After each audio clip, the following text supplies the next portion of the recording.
BJP Congress party 101 సీట్లలో పోటీ చేసింది. ఈ 101 సీట్లలో కేవలం 16 సీట్లు మాత్రమే గెలిచింది.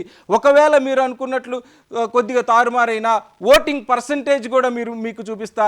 ఓటింగ్ పర్సంటేజ్లో మీరు ఎక్కడున్నారు అనేది కూడా మీరు చూసుకోండి. కేవలం 12% ఓట్లు మాత్రమే మీకు పడ్డాయి. బీజేపీకి 26 సీట్లు, బీజేపీ పోటీ చేసిన సీట్లలో 26% ఓట్ షేర్ వాళ్ళకు వస్తే మీరు 101 సీట్లలో 12% ఓట్ షేర్తోనే మీరున్నారు. కేవలం 16 సీట్లు మాత్రమే మీరు గెలవగలిగారు. ఏమి తేడా కొట్టింది? ఇప్పుడు మీరు చెప్పిన లెక్క ప్రకారమే చూసుకున్నాం. అట్లా చూసుకున్నా కూడా దాదాపు మాకు 70 స్థానాలు రావాలి కదా సార్. మరి ఇప్పుడు వాళ్ళకి 26% ఓట్లు వచ్చినాయి, మాకు 12% ఓట్లు వచ్చినాయి. మరి మాకు 16 స్థానాలు వచ్చినాయి, వాళ్ళకి 132 స్థానాలు వచ్చినాయి. మీరు దగ్గరలో కూడా లేరు కదా. మీరు ఓట్ షేర్ని బై 2 క్యాలిక్యులేట్ చేయకండి. 40% ఓటింగ్ వచ్చి లేదు 39% ఓటింగ్ వచ్చినప్పుడు చాలా తేడా, సీట్ల సంఖ్యలో చాలా తేడా వస్తుంది. 1% ఓట్ షేర్తో కూడా సీట్ల సంఖ్య చాలా తేడా ఉన్న రాష్ట్రాలను మనం చూసాం. ఈవెన్ తెలంగాణలో కూడా 1% కూడా తేడా లేదు మీరు గెలిచిన దాంట్లో.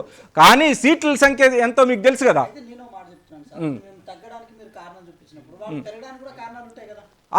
అంటే ఏది ఆ కంపారిటివ్, ఆ పర్సంటేజ్ ఆఫ్ కంపారిటివ్ లో వాళ్ళకంటే సగం వచ్చినప్పుడు మీకు 132లో మాకు 65 రావాల్సి ఉంటుంది. కానీ అంతవరకు మాకు రాలేదు. సో మేము ఏమంటున్నాం సార్, ఈ ఓటమిని మీరు అంగీకరిస్తున్నారా? సార్ ఈ ఓటమిని మేము అంగీకరిస్తున్నాము. అదే విధంగా జార్ఖండ్ యొక్క గెలుపుని కూడా మేము స్వాగతిస్తున్నాం. ఈ ఓటమి విషయంలో మేము కొన్ని గుణపాఠాలు నేర్చుకోవాల్సిన అవసరం ఉంది.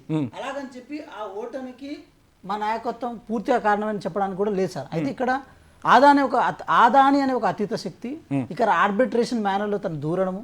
అదే విధంగా మీకు ఇంకోటి కూడా చూడండి సార్, ఒక మాట, నా మాట కొంచెం ఒక నిమిషం మాట్లాడనివ్వండి. సరే, కాంగ్రెస్ పార్టీ ఏమేమి అంశాలు మీకు వ్యతిరేకంగా పనిచేసినాయి అనే అంశాలు మీకు కూడా తెలుసు. నేను చెప్పాను కదా సార్, మరి ఎలక్షన్ జరిగేటప్పుడు జరుగుతున్న ప్రణాళిక తెలుసు, జరుగుతున్న ప్రాసెస్ తెలుసు, ఎంత డబ్బు ఫ్లోట్ అవుతుందో తెలుసు. అన్నీ తెలిసి కూడా ఎందుకు మీరు అంత హోప్స్, మరి గెలుస్తున్నాం అనే ధీమాతో ఎలా ఉన్నారు? అయితే మీరు కనిపించిన అంశాలు చెప్పారు సార్. అయితే నేను కనిపించే అంశాలు ఒక 2 విషయాలు ప్రధానంగా చెప్తాను సార్.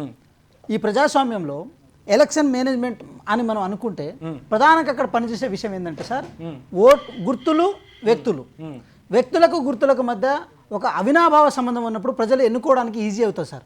అయితే ఇక్కడ బీజేపీ చేసిన ప్రధానమైన కుట్ర ఏంటంటే సార్, ఎన్సీపీకి ఆ గడియారం గుర్తు లేకుండా చేయడం, అదేవిధంగా ఉద్ధవ్ ఠాక్రే గారికి మన శివసేనకి ఆ గుర్తు లేకుండా చేయడం. తద్వారా గుర్తులకు వ్యక్తులకు ఎప్పుడైతే గ్యాప్ ఏర్పడిందో ప్రజలు చూస్ చేసుకోవడం కూడా గుర్తుల వైపు వెళ్ళే ప్రయత్నం చేసేది సార్. అలా వచ్చిన సక్సెస్ అయితే మేము భావిస్తున్నాం. ఎందుకంటే ఇప్పటికీ ఎన్సీపీకి ఎస్పీకి ఎవరు సార్, ఉద్ధవ్ ఠాక్రే గారు కదా దానికి, దాంతోపాటు శరద్ పవార్ కదా దానికి. ఆ గుర్తులకి వాళ్ళకి సంబంధం లేకుండా ఉన్నప్పుడు ఈ తీర్పును బట్టి ప్రజలు శివసేన షిండేదే, లేదు ఎన్సీపీ అజిత్ పవార్దే అని తేల్చినట్టే కదా. అట్లెందుకు కంక్లూజన్కి రావాలి? ఆ గుర్తులతో తగ్గట్టు ఓట్లేశారు. శరద్ పవార్కి ఎన్ని సీట్లు వచ్చినాయి, లేదు అజిత్ పవార్ ఎన్సీపీకి ఎన్ని సీట్లు వచ్చినాయి మనం ఒకసారి చూసినప్పుడు మనకి స్పష్టంగా అజిత్ పవార్ ఎన్సీపీకి 41 సీట్స్ వచ్చినాయి. ఇది ఏం చెప్తుంది మనకి సార్? ఒకటే సార్, మేమేమంటున్నాం, ఇప్పుడు అక్కడ లాస్ట్కి ఎంఐఎం కూడా ఉంది సార్. ఎంఐఎం 2 సీట్లు, ఎంఐఎం పోటీ చేసింది 16 సీట్లు మాత్రమే సార్. అది ఆ 16 సీట్లో మేము ఓడిపోయాం సార్. మేమేమంటున్నాము, మీరు ఇంతకు ముందు కూడా ఆ మొత్తం నెపం, మహారాష్ట్ర మొత్తం నెపం ఎంఐఎం మీద తోసేస్తూ వచ్చారు. ఎంఐఎంఏ ఓట్లు చీల్చింది, అది బీజేపీకి ఉపయోగపడుతూ వచ్చింది. సో మేము గెలవలేకపోయినామని మీరు ఇంతకుముందు 2019లో కూడా ఇదే నెపం వేశారు. కానీ ఇప్పుడు ఎంఐఎం పోటీ చేసిన సీట్లు 16 మాత్రమే కదా. మీరు 101 సీట్లలో పోటీ చేసి 16 సీట్లే గెలిచారు. అయితే మేమేమంటున్నాం, ఆ 16 సీట్లలో అయితే మేము గెలవలేదు. ఇప్పుడు అది మీరు నాకు ఏ యాంగిల్లో అడిగినా కూడా వాస్తవం ఏంటో మీ మనసాక్షి కూడా తెలుసు సార్.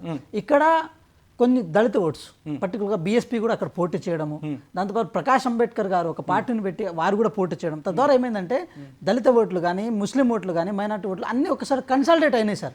ఆ కన్సాలిడేషన్లో వాళ్ళు బయటపడడం జరిగింది.